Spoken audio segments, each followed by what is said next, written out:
कहानी की शुरुआत में हम एक बहुत ही खतरनाक एस्ट्रॉइड को देखते हैं जो धरती से टकराने वाला है। उससे बचने के लिए इंसानों ने न्यूक्लियर मिसाइल से उसके ऊपर हमला कर दिया। इन सारी मिसाइलों से ये एस्ट्रॉइड तो तबाह हो गया, लेकिन न्यूक्लियर रेडिएशन से भरे हुए उसके कण धरती पर आकर गिरे, जिससे सभी ठंडे खून वाले जीव जैसे चींटियां, मकड़ियां, सांप, छिपकली, इन सब के डीएनए में बदलाव आने लगे और इन सभी जीवों का आकार कई गुना बढ़ गया। 1 साल से चल रही इस लंबी लड़ाई में ज्यादातर बड़े जीव मारे गए। साथ ही इस युद्ध में मिलिट्री के साथ साथ गोलियां और बंदूकें भी खत्म हो गई। लगभग 95% इंसान खत्म हो गए और बचे हुए लोग जमीन के अंदर बने अंडरग्राउंड बंकर्स में रहने के लिए मजबूर थे। ये कहानी उन्हीं बचे हुए लोगों में से एक लड़के जोल की है। जोल की कहानी की शुरुआत हुई जब वो अपनी गर्लफ्रेंड एमी के साथ अपनी गाड़ी में कुछ निजी पल बिता रहा था, पर तभी अचानक आसमान से उस एस्ट्रॉइड के पार्टिकल्स उनके शहर की तरफ गिरने लगे, जिसके बाद एक बहुत बड़े कीड़े ने उनके शहर पर हमला कर दिया। ये देखकर वो दोनों अपने घर की तरफ भागे। वहाँ देखा कि सब लोग शहर छोड़कर जाने की तैयारी में हैं। तभी एमी और जोल को अलग होना पड़ा। जाने से पहले जोल ने एमी से कहा कि वो उसे जल्द ही ढूंढ लेगा। जाते वक्त रास्ते में जोल का परिवार इन जीवों के हमले में फंस गया। जोल तो गाड़ी से निकल गया, लेकिन उसके माँ बाप अंदर ही फंसे रह गए। अपने आखिरी लम्हों में जोल की माँ ने उससे भागने को कहा। ना चाहते हुए भी जोल जैसे ही वहाँ से आगे गया, एक विशालकाय जीव ने उनकी गाड़ी पर पैर रख दिया। अपने माँ बाप को अपनी आंखों के सामने मरता देख जोल सुन्न रह गया। आसपास के लोगों ने जोल को पकड़कर वहाँ से ले जाने के लिए गाड़ी में बैठाया, लेकिन जोल इस हादसे से उभर नहीं पाया। इस हादसे को अब 7 साल बीत चुके हैं। जोल अब उन्हीं लोगों के साथ है जिन्होंने उसकी जान बचाई थी। इस बंकर में सभी अपने अपने पार्टनर्स के साथ रहते हैं, सिवाय जोल के। जोल अभी भी अपने माँ बाप के हादसे से उभर नहीं पाया था और उसकी घबराहट के चलते उसे बाहर नहीं भेजा जाता था, और तब से उसके अंदर एक घबराहट बैठ गई थी। जैसे ही वो इन जीवों को देखता तो सुन्न रह जाता, कुछ भी कर नहीं पाता था। उसकी इसी घबराहट के चलते उसे कभी बाहर नहीं भेजा जाता था। जोल बंकर के अंदर ही सबके लिए खाना बनाता, साफ सफाई करता, और पिछले 7 साल से वो अपनी जिंदगी ऐसे ही काट रहा था। अभी एक दिन उनके बंकर में एक बहुत बड़ी चींटी घुस गई। ग्रुप के सभी आदमी उससे लड़ने के लिए तैयार हो गए। जोल भी इस लड़ाई का हिस्सा बनना चाहता था, लेकिन बाकी लोगों ने जोल को आने से मना कर दिया।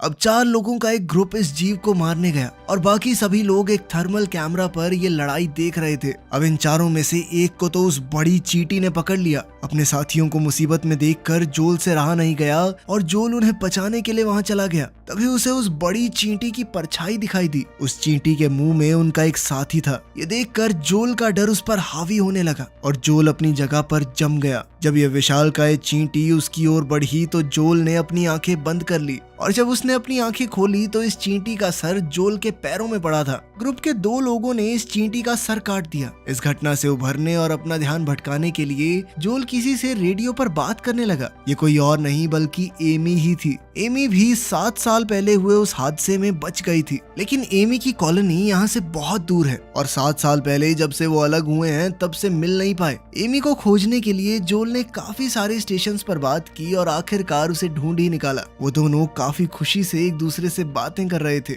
लेकिन अचानक से रेडियो बंद हो गया। आज मौत का सामना करके जोल थोड़ा परेशान था और वो सारी जिंदगी बस बंकर में बैठकर अपनी मौत का इंतजार नहीं करना चाहता। जोल ने अपने साथियों से पूछा कि एमी की कॉलोनी यहाँ से कितनी दूर है। उन्होंने बताया कि एमी की कॉलोनी पश्चिम दिशा में 140 किलोमीटर दूर है। एक बीच के ऊपर बनी हुई है वो। जोल ने कहा कि मैं वहाँ जाना चाहता हूँ। उसके साथियों ने समझाया कि वहाँ पहुँचने के लिए कम से कम 7 दिन लगेंगे और कोई ट्रेंड इंसान हो ना, वो भी 3-4 दिन से ज्यादा जिंदा नहीं रह सकता ऊपर। तू तो 1 घंटे में मर जाएगा बेटा। लेकिन जोल ने मन बना लिया था, या तो वो एमी से मिलेगा या फिर कोशिश करते हुए अपनी जान दे देगा। जोल को कुछ हद तक ये भी लगता था कि वो इस बंकर में इन लोगों के साथ रहने के लायक नहीं है। वो सिर्फ यहाँ एक बोझ है, लेकिन असल में ऐसा है नहीं। जोल के दोस्त उससे बहुत प्यार करते थे। उन्होंने उसकी मदद के लिए एक मैप भी बनाया ताकि वो एमी के पास पहुंच सके। अब जोल इतने सालों बाद उस कॉलोनी से बाहर आया था। एमी की कॉलोनी पश्चिम दिशा में 140 किलोमीटर दूर है, लेकिन जोल को बिल्कुल भी हिसाब नहीं था कि आखिर पश्चिम दिशा है कौन सी। बिना देखे समझे जोल आगे बढ़ गया। कुछ ही दूर चलने पर जोल को किसी बड़े जीव की आवाज सुनाई दी। वो पास के एक घर में छुपने गया, लेकिन वहाँ के तालाब में पहले ही एक बड़ा सा मेंढक मौजूद था। इस जीव को देखते ही जोल फिर से जम गया। जैसे ही इस मेंढक ने अपनी जीभ से जोल पर हमला किया, तभी किसी ने जोल को धक्का देकर वहाँ से हटा दिया। ये कोई और नहीं बल्कि एक कुत्ता था। तभी उस मेंढक ने दोबारा हमला किया और अपनी जीभ से जोल की टांग पकड़ ली। तभी कुत्ते ने उस मेंढक की जीभ पर काट लिया, जिससे मेंढक की पकड़ छूट गई और जल्दी से जोल और वो कुत्ता वहाँ से भाग गए। जल्द ही ये कुत्ता एक रुकी हुई बस में चढ़ गया। ये बस इस कुत्ते का घर है, जहाँ वो अपनी मालकिन के साथ रहता है। उसकी मालकिन शायद मर चुकी थी। जोल ने देखा कि एक दीवार पर बॉय लिखा है। जैसे ही जोल ने बॉय कहा, कुत्ता एकदम चौकन्ना हो गया, जिससे जोल समझ गया कि इस कुत्ते का नाम बॉय है। वहाँ पड़ी एक रेड ड्रेस को जैसे ही जोल ने उठाया, बॉय ने एकदम से वो ड्रेस जोल से छीन ली, क्योंकि ये बॉय की मालकिन की उसके पास आखिरी निशानी थी। जोल रात भर इस बस में रुका और सुबह होते ही यहाँ से निकल पड़ा। जैसे ही जोल जाने लगा, बॉय भी वो रेड ड्रेस लेकर उसके पीछे आ गया, मानो वो उसके साथ चलना चाहता हो। जिसके बाद जोल ने वो ड्रेस लेकर अपने बैग में रख ली और बॉय को अपने साथ लेकर चल पड़ा। पूरी तरह नष्ट हो चुके इलाकों से निकलते हुए ये दोनों धीरे धीरे अपनी मंजिल की तरफ बढ़ने लगे। तभी रास्ते में जोल को एक पौधे के ऊपर कुछ फल लगे हुए दिखे। उसे बहुत भूख लगी थी, लेकिन जैसे ही वो इस फल को खाने लगा, बॉय उसकी टांग खींचने लगा, मानो वो चाहता हो कि जोल ये ना खाए। जोल समझ गया कि शायद ये जहरीले होंगे। आगे बढ़ते हुए जोल अपने सफर के अनुभव को एक किताब में लिखता रहा। अचानक चलते चलते जोल एक बड़े से गड्ढे में गिर गया। जैसे ही उसने ऊपर चढ़ने की कोशिश की, उसने महसूस किया कि वो यहाँ अकेला नहीं है। जमीन पर बड़ी बड़ी हड्डियां पड़ी थी, यानी वो इस चीज का पहला शिकार तो नहीं होगा। अचानक बहुत फुर्तीले खून चूसने वाले कीड़ों ने उसके ऊपर हमला बोल दिया, लेकिन ऐन वक्त पर किसी अनजान आदमी ने उसे रस्सी से ऊपर खींच लिया। इस आदमी का नाम है क्लाइड और उसके साथ मौजूद ये छोटी बच्ची मीनो भी बहुत खतरनाक है। उसने ग्रेनेड से उन सभी कीड़ों को उड़ा दिया। क्लाइड ने जोल से कहा कि तुम्हें यहाँ अकेले नहीं घूमना चाहिए। इस पर जोल ने बताया कि मैं अकेला नहीं हूँ, एक कुत्ता है मेरे साथ और मैं अपनी गर्लफ्रेंड एमी को ढूंढने के लिए उसकी कॉलोनी में जा रहा हूँ। क्लाइड ने कहा कि वो उत्तर दिशा की तरफ जा रहा है, जहाँ पहाड़ और बर्फ है, क्योंकि वहाँ पर एक खास कॉलोनी है और ठंड के कारण ये जीव वहाँ नहीं आते। क्लाइड ने कहा कि थोड़ी दूर तक तो हमें साथ ही जाना है, तो अगर जोल चाहे तो उनके साथ चल सकता है। थोड़ी देर चलने के बाद वो लोग एक पहाड़ पर रुके। मीनो जोल को तीर चलाना सिखा रही थी, लेकिन जोल का निशाना बेहद खराब था। मीनो ने बताया कि उसके पिता उनकी कॉलोनी के सबसे बढ़िया तीरंदाज थे, लेकिन जब इन खतरनाक जीवों के एक झुंड ने उनकी कॉलोनी पर एक साथ हमला कर दिया, तो मीनो के पिता के साथ साथ क्लाइड का बेटा भी मारा गया। तब से क्लाइड और मीनो एक साथ एक सुरक्षित कॉलोनी की तलाश में हैं, जहां वो जिंदगी आराम से जी सकें। तभी जंगल से क्लाइड को एक जीव उनकी तरफ आता हुआ दिखाई दिया। क्लाइड ने जोल से कहा कि इस जीव को अब तुम्हारी खुशबू मिल चुकी है, इसलिए अब ये तुम्हारा पीछा बहुत लंबे समय तक करेगा। खैर जल्द ही वो वहाँ से निकल गए। दरअसल मीनो और क्लाइड काफी वक्त से धरती पर सरवाइव कर रहे हैं, इसीलिए उन्हें इन जीवों के बारे में काफी कुछ पता है। आगे चलकर क्लाइड को एक बहुत बड़ा स्नेल दिखा। क्लाइड ने जोल से कहा कि बिल्कुल भी हिलना मत, लेकिन जोल तो घबराकर वैसे भी जम चुका था। क्लाइड ने धीरे से जोल को टी शर्ट उतारने को कहा और ये टी शर्ट उसने स्नेल पर रख दी और स्नेल भी बिना उन्हें नुकसान पहुंचाए वहां से चला गया। क्लाइड ने ऐसा इसलिए किया क्योंकि अब ये स्नेल जहां भी जाएगा जोल की खुशबू को फैलाता रहेगा, जिससे वो जीव जो उनके पीछे पड़ा है वो थोड़ा कंफ्यूज हो जाएगा। इस पर जोल ने पूछा कि स्नेल ने हमारे ऊपर हमला क्यों नहीं किया, जिस पर क्लाइड ने उसे बताया कि कुछ जीव अच्छे भी होते हैं। मीनो ने कहा कि अगर तुम कभी कंफ्यूज्ड हो तो उनकी आंखों में देख लेना, तुम्हें समझ आ जाएगा, आंखें कभी झूठ नहीं बोलती।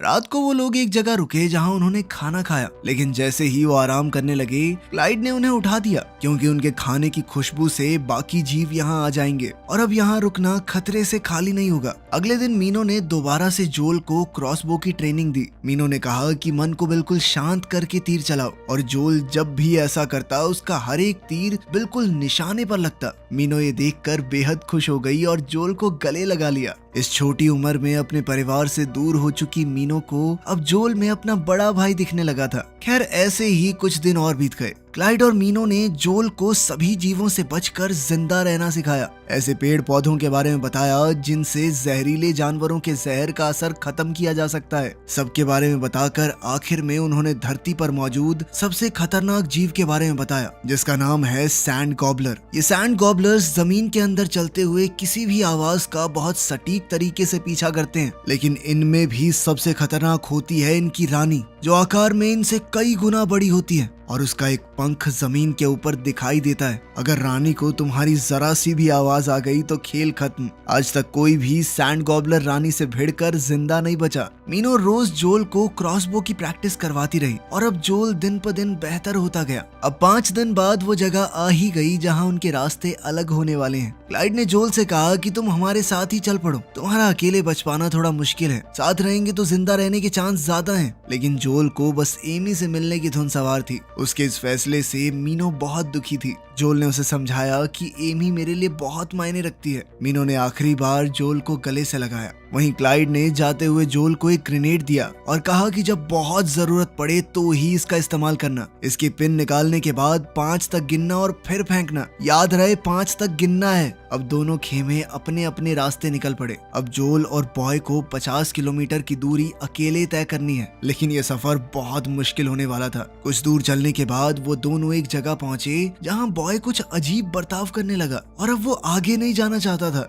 डर के मारे वो एक पेडल बोट के नीचे छुप गया। जोल बॉय को बाहर निकलने के लिए बोल ही रहा था कि तभी जोल के पैरों के नीचे से कई सारे पैर निकलते हैं। ये एक बहुत बड़ा सेंटीपीड था। जोल ने डरते हुए अपनी क्रॉसबो निकाली, लेकिन ये जीव जोल के बहुत पास आ गया। वो अपनी पूंछ से जोल को पकड़ने ही वाला था कि तभी बॉय के भौंकने से वो डर गया और अपनी पूंछ से जोल पर हमला करके उसे बहुत दूर फेंक दिया। अब इस जीव ने बॉय को मारने के लिए बोट को हर तरफ से घेर कर उसे पलट दिया। वहीं जोल की आंखों के सामने फिर से अपने माँ बाप को खोने का वो दृश्य चलने लगा। लेकिन इस बार जोल जमा नहीं। वो अपने डर पर काबू पाते हुए उठ खड़ा हुआ और क्रॉसबो से इस जीव की तरफ तीर चलाया। ये तीर इस जीव की गर्दन पर जा लगा, जिससे वो गुस्से में बौखला गया। अब बॉय को छोड़कर वो तेजी से सीधा जोल की तरफ आया, लेकिन ठीक वक्त पर जोल ने तीर चला दिया जो सीधा इस जीव के सर पर जा लगा। जोल के इस हमले से वो एक ही बार में ढेर हो गया। जोल डर से कांप रहा था। उसे यकीन नहीं हो रहा था कि उसने सच में इतने बड़े जीव को मार दिया। तभी जोल को बॉय दिखा और बॉय भागता हुआ जोल के पास आया। जोल अपने माँ बाप को चाहे ना बचा पाया हो, लेकिन आज उसने अपने डर पर काबू पाकर बॉय की जान तो बचा ली। अगले दिन सुबह ये दोनों एक बड़े से खड्डे के पास पहुंचे और बॉय फिर से अजीब हरकतें करने लगा, भागने लगा। जोल समझ गया कि कोई खतरा पास में है। तभी जोल ने जमीन के अंदर से एक जीव को अपनी तरफ आते हुए देखा, जिसका एक पंख बाहर है, यानी ये तो रानी है, सैंड गॉबलर्स की रानी। जोल ने बचने के लिए एक छोटा सा खिलौना दूर फेंक दिया ताकि रानी उसकी आवाज से उस ओर चली जाए। और जिस तरफ जोल ने वो खिलौना फेंका, सैंड गॉबलर क्वीन वहां जमीन फाड़ कर बाहर निकल आई। जोल बिना वक्त बर्बाद किए वहां से भागा और रानी भागी उसके पीछे। भागते हुए जोल अचानक नीचे गिर पड़ा और उसका बैग उससे छूट गया। जोल बॉय के पीछे पीछे एक पेड़ के तने में छुप गया। जोल ने बॉय का मुंह बंद कर दिया ताकि कोई आवाज ना आए, और जब कोई आवाज नहीं आई तो वो रानी वहां से जाने लगी। लेकिन तभी जॉय के बैग से बॉय की मालकिन की रेड ड्रेस नदी में गिर गई। ये देखते ही बॉय अपनी जान की भी ना परवाह करते हुए उस ड्रेस को बचाने के लिए भागा। जोल ने उसे रोकने की कोशिश की, लेकिन बॉय नहीं रुका। अब क्वीन दोबारा से उनकी तरफ आने लगी।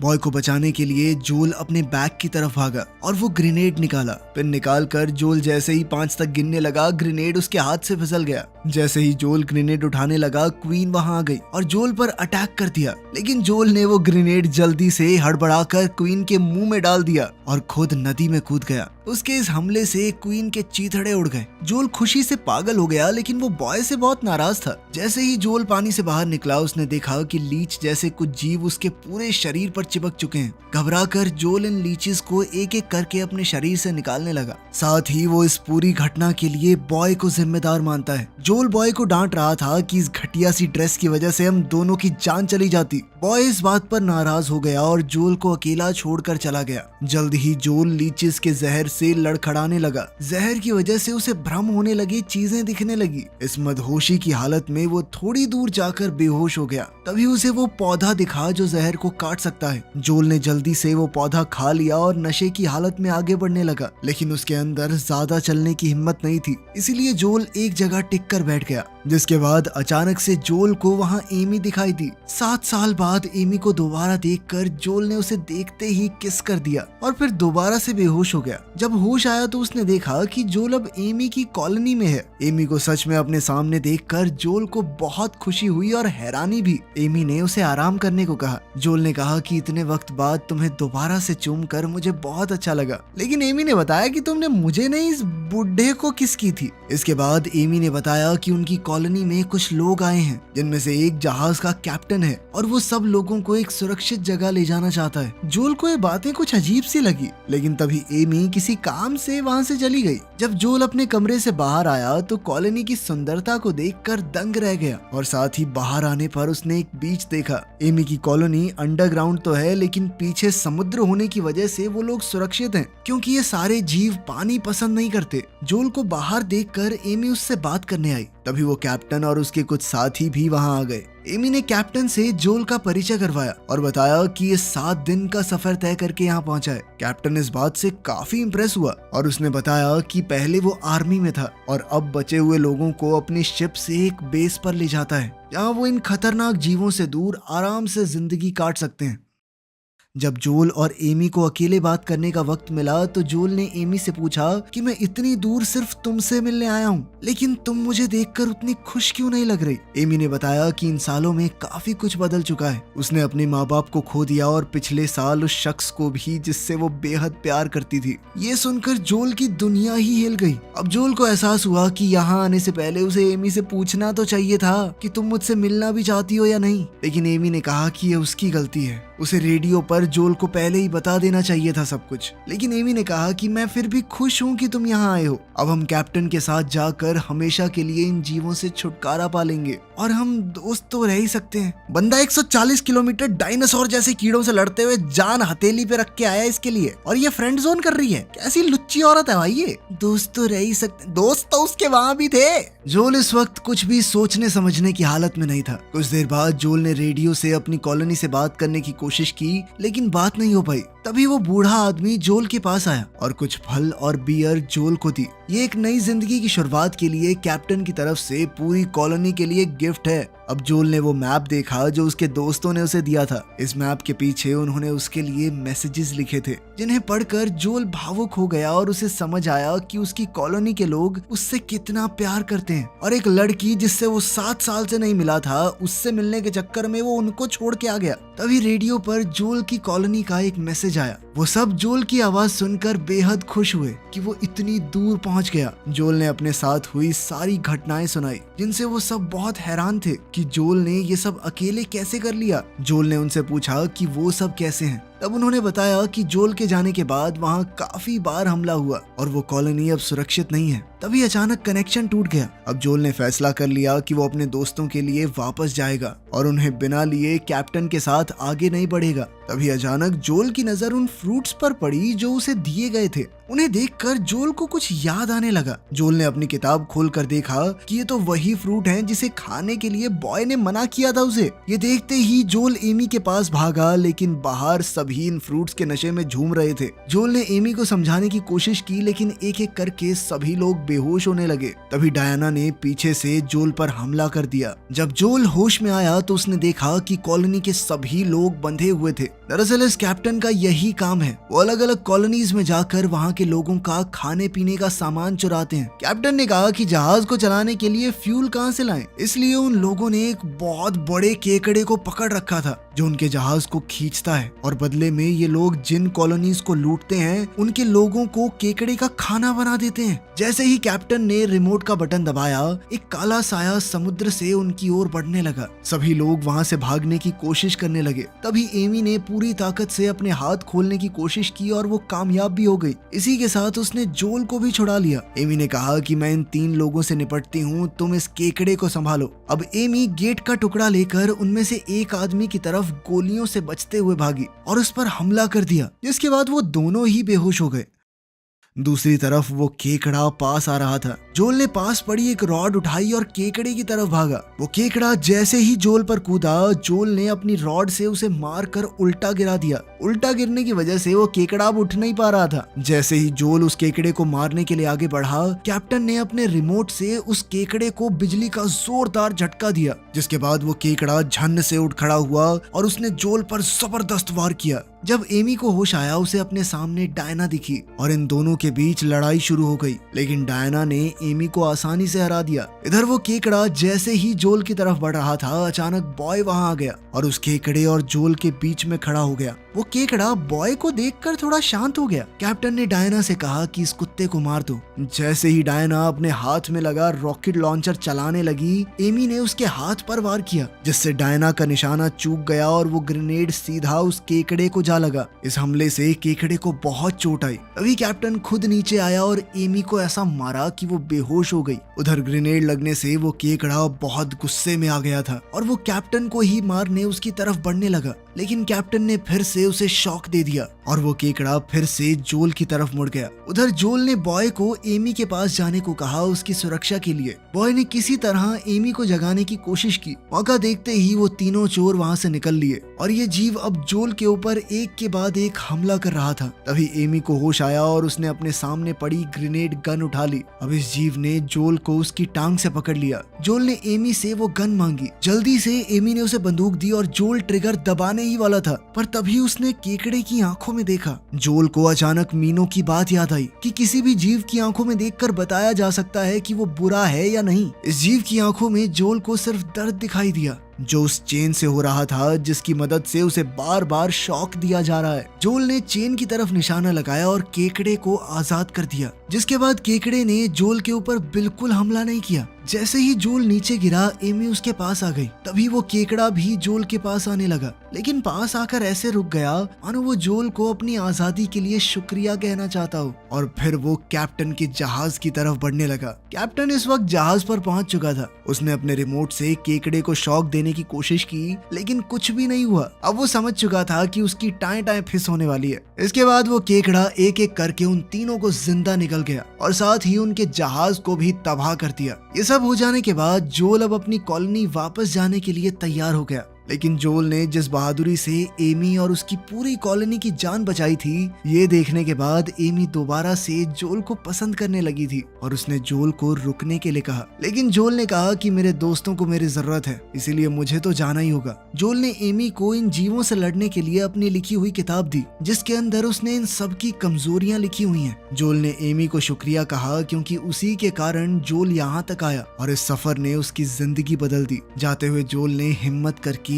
एमी को किस कर ही दिया, जिसके बाद एमी ने कहा कि तुमने तो मेरे लिए 140 किलोमीटर का सफर तय कर लिया, इस बार तुम्हें ढूंढते हुए मैं आऊंगी। तो आपके हिसाब से एमी का दूसरा चांस बनता है या नहीं? कमेंट्स में जरूर बताना। मिलते हैं अगली वीडियो में।